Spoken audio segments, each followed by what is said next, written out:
जो विकर्ण है इस तरीके से, इसका जो विकर्ण बोला गया है ये 65 है, 65 मीटर। एक भुजा हम इसमें मान लेते हैं ये 63 है, तो इस भुजा को निकालना है सबसे पहले।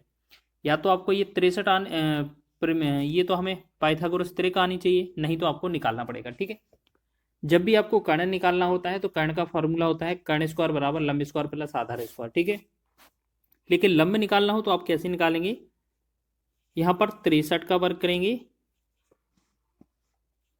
माइनस का 65 का वर्ग करेंगे और इसे क्या करेंगे अंडरवुड के अंदर लिख देंगे। बस इससे हमारा ये लंब है ना निकल कर आ जाएगा। ठीक है, तो हमने कई बार बताया है, अब इनका वर्ग नहीं कीजिएगा। सबसे पहले आपका लिखा है ए स्क्वायर माइनस बी स्क्वायर, तो आप एक बार प्लस कर लीजिए, एक बार माइनस कर लीजिए। तो 63 और 65 को जोड़ेंगे तो ये कितना 5 3 8 और 6 6 12, गुणा में एक बार घटा दीजिए 65 में से 63 65 का अंतर है वो कितना बनेगा 3। अच्छा ये क्या रॉन्ग लिख गया, चलिए दोबारा से बना देते हैं इसको। आपको ऐसे समझना, ये हमारा आयत है, इस तरीके से यह विकर्ण है, ये हमारा 65 है, ये हमारा 63 है और इसमें हमारे क्वेश्चन चाहिए ये शीर्ष लंब या लंब की लंबाई चाहिए। तो ये बड़े वाले में से घटाना पड़ेगा ना, हमने छोटे वाले में लिख दिया था 65 माइनस का 63 का वर्ग, ये अंडरवुड में करेंगे तो हमारा ये वाला वैल्यू निकल आएगा। तो हम क्या करेंगे 65 और 63 को जोड़ा था हमने, कितना बना था 128, गुणे में 65 और 63 का अंतर करते तो कितना होता 2, तो बस इसका हमें गुणा करना था। बस इसका 128 का कितना हो जाएगा 256, 256 का वर्गमूल आपको पता है कितना होता है 16 होता है। ठीक है, तो हमारे पास जो ये वैल्यू आ गई ये 16 आ गई। अब आपको पता है आयताकार भूखंड का परिमाप चाहिए, तो आयताकार भूखंड का परिमाप क्या होगा, सबसे पहले आपको बता दें आयत का जो परिमाप होता है वो क्या होता है, फॉर्मूला 2 ब्रैकेट में एल प्लस बी, बस यही फॉर्मूला तो लगाना है। 2 ब्रैकेट में एल कितना है मान लेते हैं 63 और बी कितना है आपका 16। ठीक है, एक को एल 63 एक को बी मान लेना है। ठीक है, 2 गुणे में 6 3 9 हो जाएगा, इनको जोड़ेंगे 7 यहाँ पर हो जाएगा, दोनों को गुणा करेंगे 2 से, 2 9 18 2 से 14 1 15, तो ये बनेगा 158, ऑप्शन नंबर डी इसका राइट आंसर हो जाएगा। ठीक है, सभी लोग ध्यान रखेंगे, इस तरीके से क्वेश्चन पूछा जा सकता है। अब देखिएगा हम आपको आयत के रिलेटेड क्वेश्चन फॉर्मूला लिख देते हैं। आयत का सबसे पहले क्षेत्रफल पूछा जा सकता है तो एल गुणे बी होता है। आयत का परिमाप का फॉर्मूला पूछा जा सकता है तो 2 कोष्टक में एल प्लस बी होता है। उसके बाद विकर्ण का फॉर्मूला बनता है एक, तो ये होता है अंडरवुड में l square plus B square. ठीक है, बस 3 ही फॉर्मूले बनते हैं, ये आपको याद रख लेने हैं। नेक्स्ट क्वेश्चन की ओर बढ़ेंगे। अगला क्वेश्चन देखेंगे, लिखा है कि किसी आयताकार पार्क की लंबाई और चौड़ाई का अनुपात 7:3 है। पार्क का परिमाप 21,000 मीटर है। पार्क की लंबाई और चौड़ाई का अंतर ज्ञात कीजिए। सबसे पहले क्या करेंगे हम, ये 7:3 है। ठीक है, अनुपात में हम इसे फॉर्मूले में भी रख सकते हैं। तो हम क्या करेंगे, यहाँ पर परिमाप जो होता है 2 ब्रैकेट में एल प्लस बी होता है, तो हम एक काम करते हैं इसे यूनिट के तौर पर ले जाते हैं। तो 2 ब्रैकेट में मान लेते हैं ये 7 नहीं 7 यूनिट है। ठीक है, प्लस में 3, ये जो वैल्यू है परिमाप कितने के बराबर है 21,000 के बराबर है। ठीक है, यहाँ 7 3 10 हो गया, 10 का 2 में गुणा करेंगे तो ये कितना बनेगा 20, तो 20 का जो वैल्यू है वो कितना है 21,000 है। अब 1 0 से 1 0 कैंसिल, 2 एकम 2, 2 दशमलव 20 और 2 एकम 2, 2 एक भाग नहीं जाएगा 0, 2 पंचे 10 1 0, एक का वैल्यू जो आया 1050 आ गया। अब हमसे पूछा क्या है, देखिएगा बोला है इनका अंतर बताइए लंबाई चौड़ाई का। अब हम क्या करें, 7 और 3 का अनुपात का जो अंतर है वो 4 अनुपात है, यानी कि 1 अनुपात का वैल्यू अगर आपका 1050 आ गया तो 4 अनुपात का वैल्यू कितना आएगा, मतलब हमें 4 से गुणा कर देना है। 1050 में 4 से गुणा कर देंगे बस, तो ये कितना 0 4 पंचे 20 4 एकम 4, तो ये बनेगा 4200। तो 4200 इस क्वेश्चन का राइट आंसर होगा, ऑप्शन नंबर ए इसका राइट हो जाएगा। तो इसी तरीके से बना लिया करें आप लोग। नेक्स्ट क्वेश्चन है हमारा, एक आयताकार मैदान का क्षेत्रफल 260 मीटर स्क्वायर है और इसकी भुजाओं का अनुपात 13:5 है। इस आयताकार मैदान का परिमाप ज्ञात कीजिए। देखिएगा परिमाप हमें निकालना है तो सबसे पहले आप एक बात याद रखिएगा, आयत का क्षेत्रफल क्या होता है लंबाई गुणे चौड़ाई, मतलब हमें जो है एल गुणे में बी का जो मान है, या हम कहें कि एल इंटू बी का जो मान है वो हमारा क्या हो गया 260। ठीक है। और आपसे बोला जाए इसकी भुजाओं का अनुपात क्या है, भुजाओं का अनुपात क्या है, 13:5 है। तो आयताकार मैदान का परिमाप ज्ञात करना है, भुजाओं का अनुपात क्या है। चलो यहाँ से हम क्या है सॉल्यूशन निकाल लेते हैं, अनुपात से पहले भुजाएं निकाल लेते हैं, ठीक है। मान लेते हैं हमारे पास जो भुजाएं हैं वो 13 नहीं 13 अनुपात है पहली, दूसरी 5 नहीं 5 अनुपात है, ठीक है। मतलब x साथ में ले लेते हैं बस। अब हमें क्या करना है, इन दोनों का जो गुणा करेंगे, 13×5 65, 65x², L×B होगा ना क्षेत्रफल, तो ये जो हो जाएगा 260 के बराबर होगा, यही तो लिखा है क्वेश्चन में। 13 से भाग करेंगे 13×5 65, 13 से भाग करेंगे 13×2 26, 0, 5×5 5 × 20, तो x² का जो वैल्यू आया कितना आ गया हमारा 4। तो यहाँ पर x का वैल्यू कितना आ जाएगा 2। तो एक बात बताइए, x का वैल्यू हमारा इतना आ गया है। अब अगर हम पहले पूछें लंबाई, पहली वाली लंबाई 13x को क्या लिखेंगे 13×2 यानी कि ये 26 हो जाएगा। b को क्या लिखेंगे 5x, मतलब 5×2 10। तो हमारे पास ये हो गई हमारी लंबाई और चौड़ाई। अब हमसे मैदान का परिमाप पूछा है, तो परिमाप बराबर क्या होगा, 2 कोष्टक में लंबाई धन चौड़ाई, 2 कोष्टक में लंबाई धन चौड़ाई, तो ये होगा 26 प्लस में 10, ठीक है। 2 ब्रैकेट में हो जाएगी बाहर, 2 गुणे में 26 और 10 कितना 36 हो जाएगा, 36 दूना कितना होता है 72, तो 72 मीटर इसका राइट आंसर हो जाएगा, ठीक है। तो ये आपका आंसर हो जाएगा, ठीक है। समझ में आ रहा है। सभी क्वेश्चन महत्वपूर्ण हैं आपके एग्जाम की दृष्टि से, इसी तरीके के एग्जाम में क्वेश्चन बने थे आपके। चलिए नेक्स्ट क्वेश्चन की ओर बढ़े, अगला क्वेश्चन देखेंगे। लिखा है किसी आयताकार भूखंड की लंबाई और चौड़ाई क्रमशः 10.5 और 8 मीटर है, इसे 15.25 प्रति वर्ग मीटर की दर से पूरे भूखंड में घास लगाने की लागत ज्ञात कीजिए। चलिए बस इतना ही तो करना है। चलिए देखें हम इस क्वेश्चन को। आपको पता है L का मान 10.5, V का मान 8 है, तो क्षेत्रफल जो होगा कितना हो जाएगा आपका L×V, मतलब 10.5 गुणे में 8, इन दोनों को गुणा करेंगे क्षेत्रफल हो जाएगा। अब जितना क्षेत्रफल आ गया है प्रति वर्ग मीटर के हिसाब से दर कितना है 15.25 है, अगर हम इसमें 15.25 का और गुणा कर देंगे हमारा आंसर हो जाएगा, ठीक है। बस इसको ही तो गुणा करना है, हमारा आंसर है। तो आप देख लीजिए इसमें आंसर क्या बनेगा। तो सबसे पहले क्या करें, हम इनको काट लेते हैं, पॉइंट हटाएंगे, यहाँ पर एक 10 आएगा, यहाँ पर ये पॉइंट हटाएंगे तो यहाँ पर 100 आ जाएगा, ठीक है। अब इसे हम काटें जल्दी से, देखिए 4 से काटते हैं 8 को, 4 दूना 8, 4 से 25 चौके 100 हो जाएगा, ठीक। फिर यहाँ 25 से कम 25 हो जाएगा, यहाँ 25 छक्का 150 हो जाएगा, फिर 150 में 2 बचा, 25 से कम 25 61 हो जाएगा। 2 एकम 2, 2 से 2 पंचे 10, 5 एकम 5, 5 से 21 पंचे 105, यानी कि हमारे पास कितना बना 21 गुणे में 61 जो बनेगा इस क्वेश्चन का सॉल्यूशन हो जाएगा, ठीक है। तो 21 एकम 21, तो आपका यूनिट डिजिट सिर्फ एक में ही दिख रहा है सी ऑप्शन में, बाकी का देख लीजिए आप। 21 एकम 21 हासिल हो जाएगा 2, 21 छक्का 126 और 2 हासिल कितना 128, तो ये 1281 ही बनेगा, ऑप्शन नंबर सी आपका राइट हो जाएगा, ठीक है। ये एनटीपीसी के सेकेंड स्टेज में पूछा गया था 2022 में, लेटेस्ट प्रश्न है।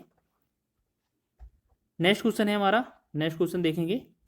यदि किसी आयत की लंबाई और परिमाप 3:20 के अनुपात में है तो उसकी लंबाई और चौड़ाई का अनुपात क्या होगा। तो सबसे पहले ये बताइए कि जो लंबाई है, लंबाई को L लिखेंगे, बटा में परिमाप लिखा है, परिमाप को 2 ब्रैकेट में L+B लिखेंगे। यही तो बोला है कि लंबाई और परिमाप का अनुपात, तो हमने दोनों के फॉर्मूले लिख लिए, एक का संकेत लिख लिया, बटा ये कितना है 3/20, फिर बस 2 से 2 एकम 2, 2 से 2 दशमलव 20, बस इसे क्रॉस गुणा इस तरीके से कर देंगे। तो 3 का L के साथ होगा 3L + 3V, ठीक है। बराबर में ये कितना होगा, एक कम करिए ऐसे समझ लीजिए, पहले इसको लिखिए, 10 और L को गुणा करेंगे तो 10L हो जाएगा, 3 के साथ L को करेंगे 3L प्लस का 3V, ठीक। अब L इसके पास आएगा 3L 10 के पास, तो ये कितना बनेगा 7L बराबर 3V। तो यही है ना, देखो आपको यहाँ पर क्या है 7L बराबर 3V है, यहाँ L बटा में ये B आएगा, यहाँ पर ये 3, इसके बटा में ये 7 पहुँच जाएगा। तो हमने देखा ये L बटा B जो होगा 3/7 इसका राइट आंसर बन जाएगा, ठीक है। ऑप्शन नंबर आपका ए इसका राइट है, 3/7 इसका सही आंसर हो जाएगा। तो इसी तरीके से आपको बनाने हैं, आपको छोटे छोटे पार्टों में कवर करा रहे हैं हम। तो यहाँ बात करेंगे, लिखा है एक आयत की लंबाई उसकी चौड़ाई से 2 गुनी है और आयत का परिमाप 48 सेंटीमीटर है, आयत का क्षेत्रफल क्या होगा। देखिएगा सबसे पहले हम बात करें, अगर यहाँ पर क्वेश्चन में एक तो L लंबाई और एक चौड़ाई B, आपको बोला है लंबाई उसकी चौड़ाई से दुगनी है। मान लेते हैं चौड़ाई जो बी है, ब्रीथ बोलते हैं जिसे, एक्स मान लेंगे। लंबाई को हम क्या मानेंगे, दोगुनी है तो 2x मान लेंगे, ठीक है। अब बोला गया है इन दोनों का परिमाप जो है वो कितना है, 48 सेंटीमीटर है। परिमाप क्या होता है, दो ब्रैकेट में लंबाई धन चौड़ाई, लंबाई का वैल्यू 2x प्लस में चौड़ाई x बराबर, ये जो परिमाप है कितना दिया है आपका, 48, ठीक है। दो एकम दो, दो से हमारा हो जाएगा 24 दूना 48, ठीक है। तो 2x और x को जोड़ेंगे तो ये बनेगा 3x, 3x का जो वैल्यू हो जाएगा 24, तो 3 एकम 3, 3 से 63 24, यानी कि x का जो वैल्यू आएगा वो 8 इसका आने वाला है, ठीक है। तो आपका अगर 8 इसका आ गया है, अगर हम 8 पहले l वाले में रखेंगे तो 8 दूना 16 ये हमारी लंबाई हो जाएगी, चौड़ाई वाले में x में रखेंगे तो ये 8 हो जाएगी, ठीक है। अब हमसे पूछा है आयत का क्षेत्रफल, तो आपको पता है क्षेत्रफल क्या होता है, l इंटू बी। तो लेंथ कितनी है हमारी, लंबाई कितनी है 16, चौड़ाई कितनी है 8, और दोनों का गुणा करेंगे तो 16 8 128, तो 128 सेंटीमीटर स्क्वायर इसका राइट आंसर हो जाएगा, ठीक है। ऑप्शन नंबर सी इसका राइट आंसर हो जाएगा। बेहतरीन क्वेश्चन है एग्जाम की दृष्टि से। चलिए नेक्स्ट क्वेश्चन को बढ़ेंगे, अगले क्वेश्चन की ओर। लिखा है क्वेश्चन में, देखिएगा बेहतरीन क्वेश्चन है सभी एग्जाम की दृष्टि से। तो बात करेंगे इसमें इस क्वेश्चन की। लिखा है एक उस जॉगिंग ट्रैक का क्षेत्रफल ज्ञात कीजिए जिसकी चौड़ाई 2 मीटर हो और 20 मीटर गुणे 80 20 गुणे 18 गुणे मतलब 20 मीटर गुणे में 18 मीटर एक आयत के चारों ओर बनाया गया है। देखिएगा जो आपका जॉगिंग ट्रैक है वो क्या तरीके से है, जैसे मान लेते हैं यहाँ पर एक हमारा ये हो गया आयत, ठीक है। इसके चारों ओर थोड़ा जो एरिया है वो इस तरीके से बनाया गया है। ये वाला ये क्या है, जॉगिंग ट्रैक है, ठीक है। यहाँ जॉगिंग के लिए आते हैं लोग। इसमें बोला गया है कि जो पहले इनकी लेंथ और ब्रीथ थी, पहले इनकी लेंथ और ब्रीथ थी वो 20 और 18 थी, मतलब ये 20 था और ये 18 था, और 2-2 मीटर का ये गैप हुआ है इनमें, ठीक है, इस तरीके से हर जगह। तो देखिएगा अगर हमारी ये चौड़ाई जो है वो 2 मीटर है, आपको याद रख लेना है, इनके अंदर की जो है ये जो चौड़ाई है 2 मीटर है चारों तरफ। तो आपको कैसे बनाना है, आपको याद रखना है हमेशा, जैसे अगर इसका क्षेत्रफल बोला जाए, इसका एरिया का क्षेत्रफल क्या होगा, तो आपको क्या करना है, टोटल जो लंबाई होगी यहाँ से लेकर यहाँ तक, जैसे आपका ये यहाँ से लेकर यहाँ तक तो 20 थी, और 2 मीटर यहाँ पर, 2 मीटर यहाँ पर, दोनों तरफ 4 मीटर बढ़ गई, यानी कि 20 पहले थी 4 और हो गई। यानी कि आपको हर बार क्या समझना है कि जो 20 है उसमें 4 जोड़ना है, मतलब ये 2 मीटर दिया है, तो ऐसे समझ लें आप। एक बार और बना दें दोबारा से इस तरीके से। आपको क्या समझना है, पहले आपकी ये वाली लंबाई 20 थी, ठीक है, आपकी क्या थी, लंबाई 20 थी यहाँ से यहाँ तक, आपने 2 इधर बढ़ाई है, 2 इधर बढ़ेगी, तो आपको याद रखना है 20 और 2 बढ़ जाती है, 2 और 2 4, तो पहली इसकी जो यहाँ से लेकर यहाँ तक लंबाई होगी वो 24 हो जाएगी, ठीक। अब हमने देखा था यहाँ से यहाँ तक की जो लंबाई है वो क्वेश्चन में 18 दी जा रही है, ठीक, 18, 2 ऊपर बढ़ेगी 2 नीचे बढ़ेगी, तो 18 4 टोटल यहाँ से लेकर यहाँ तक की जो लंबाई है वो कितनी हो जाएगी, 18 में 4 22 हो जाएगी। तो बस हमें क्या करना है, बड़े वाले क्षेत्रफल को छोटे वाले क्षेत्रफल को घटा देना, यानी कि बड़े वाला क्षेत्रफल क्या होगा, आयत ही बनेगा ये हर बार। तो आयत का क्षेत्रफल होता है लंबाई गुणा चौड़ाई, तो यहाँ पर 24 गुणे 22 लिखेंगे, 24 गुणे 22, तो ये आपका कौन सा होगा, बड़ा वाला क्षेत्रफल हो जाएगा। आपका छोटा वाला क्षेत्रफल कितना होगा, 20 गुणे में 18, माइनस करेंगे 20 गुणे में 18, ठीक है। तो हमारा क्या होगा, 20 गुणे में 18, बस इतना ही करना है, इसको सॉल्व करेंगे बस। तो 22 चौक 88 हो जाएगा, हासिल 8, 22 दूना 44, और 44 में 8 जोड़ेंगे तो ये बनेगा 52, ये 528 हो जाएगा, माइनस 18 दूना 36 हो जाएगा, ये 360, ठीक है। अब यहाँ पर हम कम करेंगे तो कितना, 8 में से 0 गया 8, 12 में से 6 गया 6, 5 में से 4 चला जाएगा तो 1, मतलब 168 जो बनेगा इस क्वेश्चन का राइट आंसर बन जाएगा। तो ऑप्शन नंबर डी इसका सही है, 168 मीटर स्क्वायर इसका राइट आंसर होगा, ठीक है। तो इस तरीके से क्वेश्चन बन सकता है एग्जाम की दृष्टि से। नेक्स्ट क्वेश्चन है अगला, देखिएगा किस तरीके से लिखा है, 5 सेंटीमीटर लंबाई तथा 6 सेंटीमीटर चौड़ाई वाले एक आयत के विकर्ण की लंबाई सेंटीमीटर में ज्ञात कीजिए। देखिएगा बहुत ही आसान है, आपको क्या है, एक आयत दिया गया है इस तरीके से, ठीक है, और इसमें क्या है, एक विकर्ण है, डायगोनल है विकर्ण। बोला गया है एक लंबाई कितनी है आपकी, 5 है यहाँ पर मान लेते हैं, और चौड़ाई इसकी 6 है। आपको यहाँ पर कर्ण निकालना है, तो कर्ण कैसे निकालते हैं आपको पता है ना, विकर्ण को कैसे निकालते हैं, ये पाइथागोरस ट्रिक लगेगा। तो ये हमारा क्या वैल्यू अंडरवुड में आ जाएगी, अंडरवुड में l square plus B square होता है ना विकर्ण आयत का फॉर्मूला, तो ये होता है ना, हमने लिखा भी था अभी पिछले वीडियो में ही बताया था। तो एल का स्क्वायर का मतलब है हमारा 5 का स्क्वायर हो जाएगा, बी का स्क्वायर मतलब 6 का स्क्वायर हो जाएगा,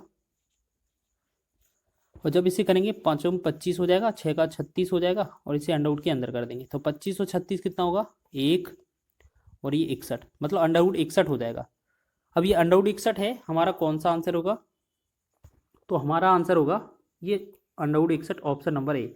अब ये प्लस माइनस लिखा है, इसका कोई मतलब ही नहीं है, क्यों, क्योंकि हमें इसका वर्गमूल निकालना ही नहीं है, तो हमारा जो आंसर आएगा 61 ही आएगा। ठीक है, कंफ्यूज करने के लिए ऑप्शन में दिया गया था। नेक्स्ट क्वेश्चन देखेंगे, लिखा है हमारा अगला क्वेश्चन, यदि एक आयत का परिमाप 34 सेंटीमीटर है और विकर्ण 13 सेंटीमीटर है तो उसका क्षेत्रफल कितना होगा। देखिएगा, सबसे पहले हम बात करें, आयत का जो परिमाप होता है वो क्या होता है, 2 ब्रैकेट में एल प्लस बी बराबर कितना दिया है उन्होंने 34, ठीक है, यही दिया ना। चलिए इतना हो गया, समझ में आ गया। चलिए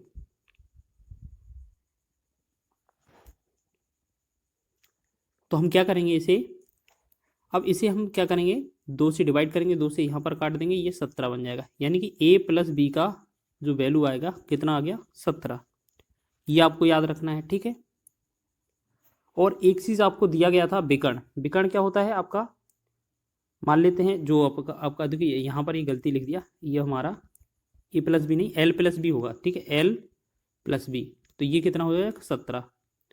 अब एक चीज़ याद रखिए, आपको पता है जो विकर्ण होता है, विकर्ण को क्या बोलते हैं हम, l square plus B square, वो भी अंडरवुड के अंदर, तो इसका जो वैल्यू है वो कितना है 13 है।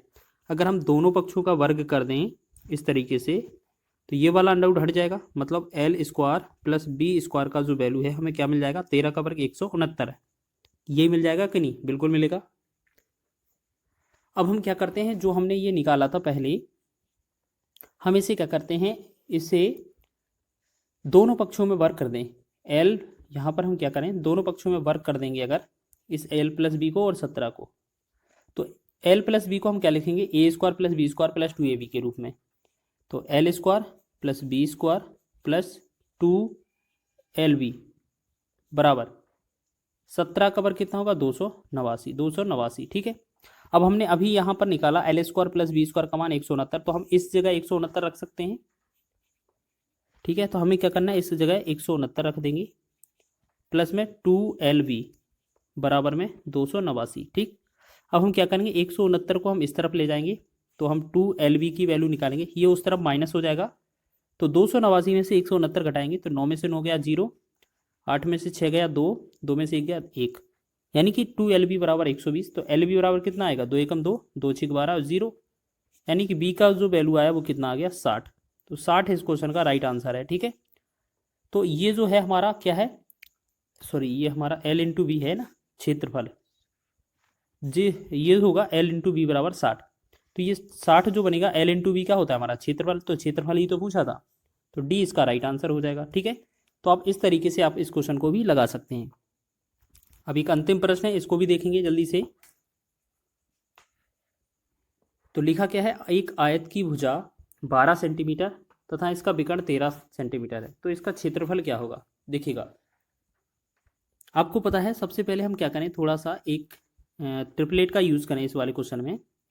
जैसे मान लें हमारे पास इस तरीके से एक हमारा आयत है और इस तरीके से ये एक विकर्ण है, बोला गया है 13 इसका 13 विकर्ण है, एक लंबाई कितनी है 12। तो हमने आपको ट्रिपलेट सिखाई थी कई बार कि 5 12 13 के साथ ट्रिपलेट बनती है। अब हमारे पास 13 12 तो दो वैल्यू दी हैं, तो हमारा जो तीसरी वैल्यू है वो 5 आना चाहिए। ठीक है, हमारे पास लंबाई और चौड़ाई मिल गई। तो आप बताइए आयत का जो क्षेत्रफल होता है वो क्या होता है, लंबाई गुणे चौड़ाई। तो लंबाई कितना है आपका 12 है लंबाई, और चौड़ाई कितना है 5, तो 12 और 5 का गुणा करेंगे तो ये भी कितना बनेगा 60 वर्ग सेंटीमीटर इसका राइट आंसर होगा।